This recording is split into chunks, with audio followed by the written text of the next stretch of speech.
The modern internet is a massive, interconnected web of data.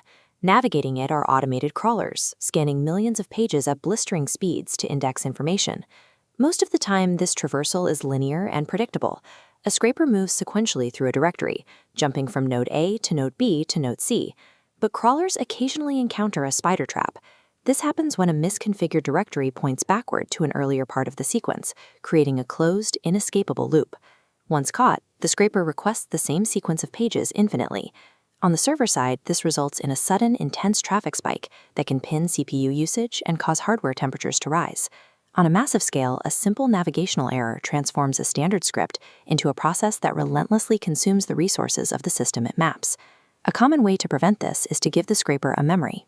Developers command the script to record every URL it visits in a hash set, checking that history before it makes its next move. But memory is a finite physical resource. In a system with millions or billions of pages, the space complexity, or big O of n, means the hardware eventually runs out of room to store that growing logbook. If the scraper hits a massive loop, the server exhausts its physical memory. The cache thrashes as the system tries to manage the overflow until a fatal out-of-memory error brings the entire process to a halt. Solving this requires a method with a constant memory footprint, known as O of 1. It is a way to detect an infinite circle using an unexpanding amount of data, no matter how many pages the scraper visits. Survival at scale requires moving away from brute force memory logging and toward a purely mathematical bypass.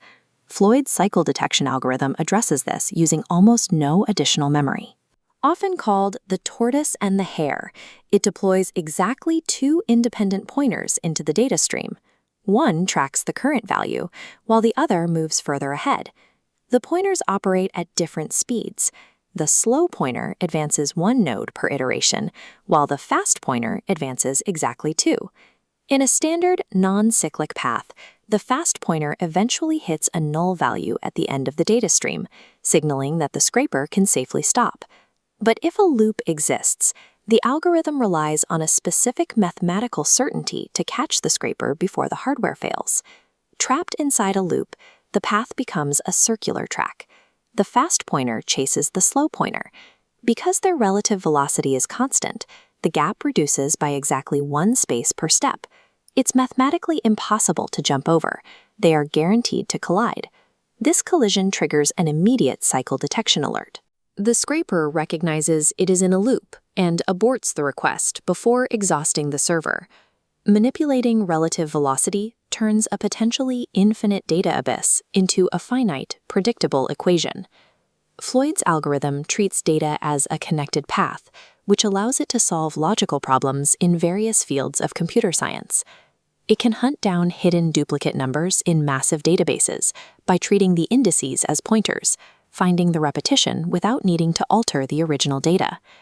In cryptography, Pollard's row algorithm uses this exact cycle detection to factor large integers, a critical step in testing the strength of security keys.